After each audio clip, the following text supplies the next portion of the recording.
From Hanoi City, we travel to Halong Bay via bus tour. It's about less than 3-hour road trip to reach the Halong Bay.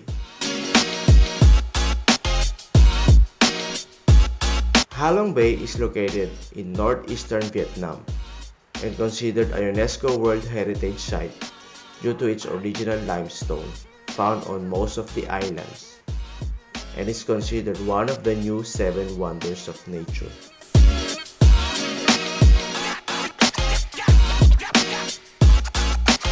The bay is a popular travel destination due to its stunning natural landscape of over 1,600 limestone islands.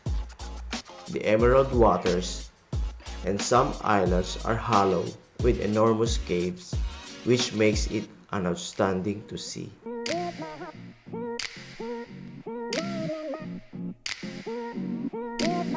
The first place we visited at Halong Bay is the Viet Pearl Farm. Inside the farm, we saw a pearl cultivation and jewelry making.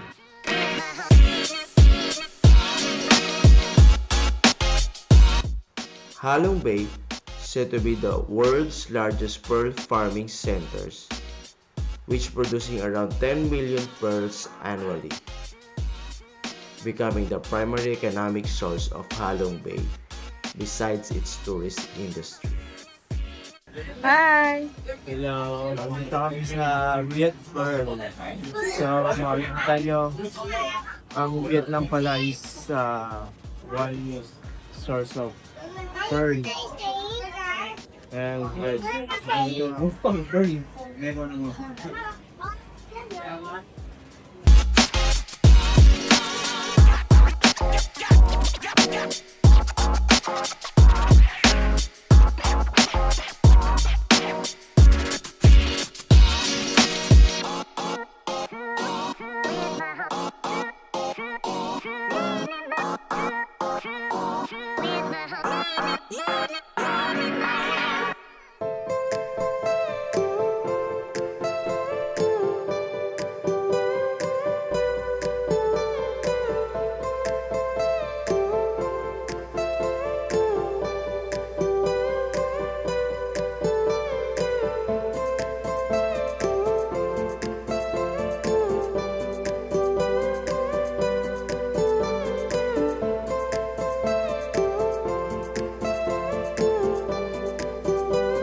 after our Pearl Farm tour, we are headed to Halong Bay Cruise Port to start our island hopping.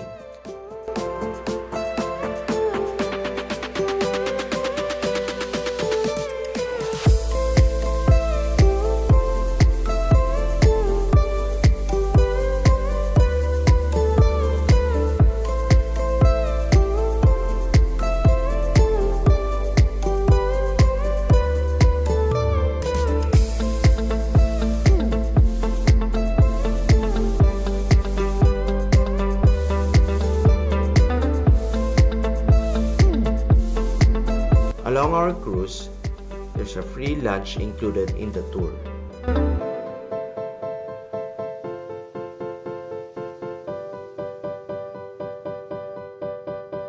We were lucky to have a clear sky and sunny weather.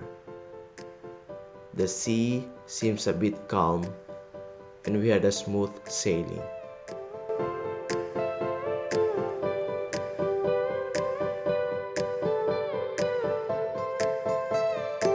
The first island we visited is the T-Top Island.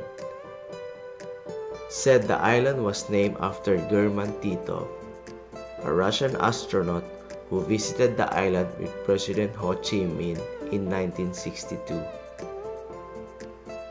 It was President Ho Chi Minh suggested to name the island after Titov to honor the friendship between Vietnam and Russia.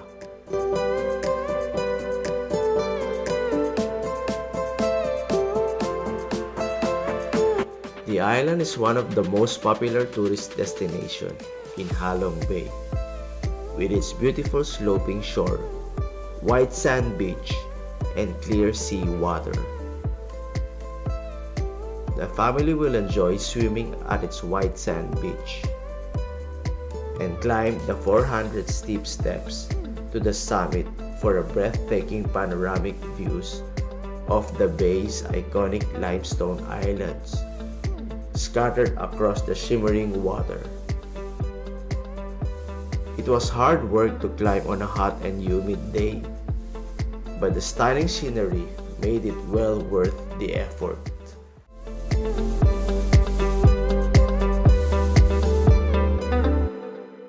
Nakaakyat na rin ako dito sa pinakatuktok ng Tito Island. Ayan, medyo nasa 150 steps yung hike para makarating dito sa pinakatuktok. Pero worth it, ang ganda ng view, tingnan niyo sa likod ko.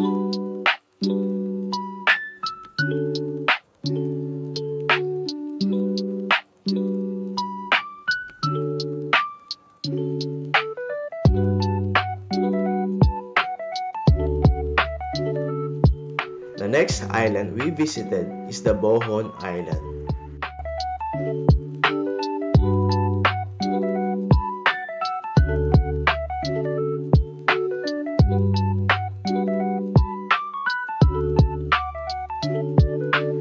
Here we experienced to ride a fast boat to see the island.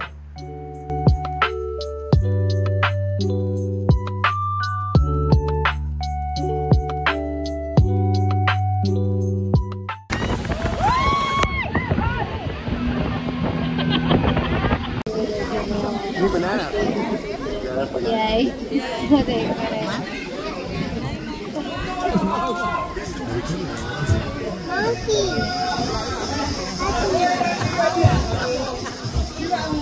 And one of the memorable experience we did on the tour is the kayaking, and we got a chance to see the marvelous Luon Cave. This cave is a popular tourist attraction for its unique arch-shaped entrance and the peaceful enclosed lagoon it opens into, surrounded by lush limestone cliffs.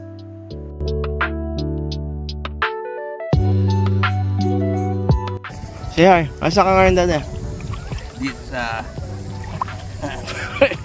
Parang El Nido, Palawan. Halong Bay. Ngayon guys, nandito kami sa Vietnam, isa sa mga islands. Ang ganda ng view. Para siyang El Nido, Palawan. Malinis. Ayan. Ayan ang view. Ang ganda. Nakakayakin kami kasama ko si Daddy.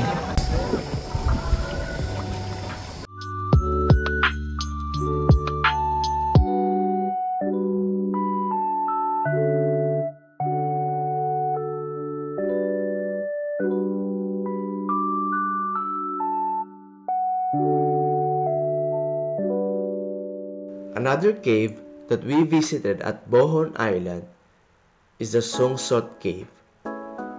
It is said to be one of the largest and most stunning limestone cave in the area. I can agree due to its natural beauty and geological wonders of Halong Bay.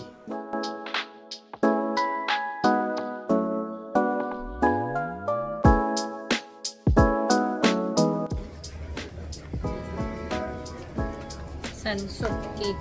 Sansok Cave.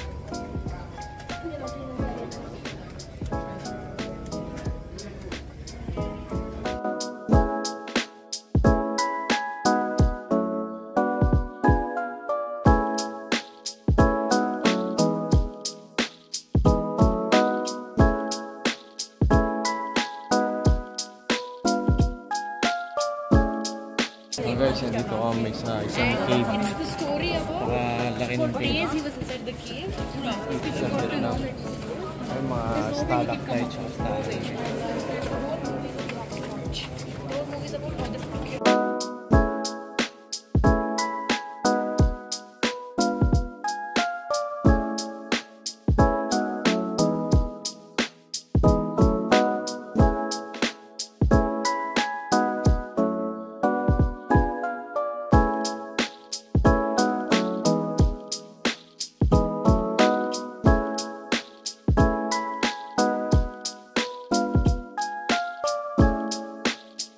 our boat cruise at Halong Bay is an enjoyable experience. Cruising on the sea feels relaxing, and viewing the limestone islands is truly a natural beauty of wonder. Highly recommended for those who wanted to get in touch with the nature and away on a bustling city for a while. Thanks Halong Bay. Bye for now.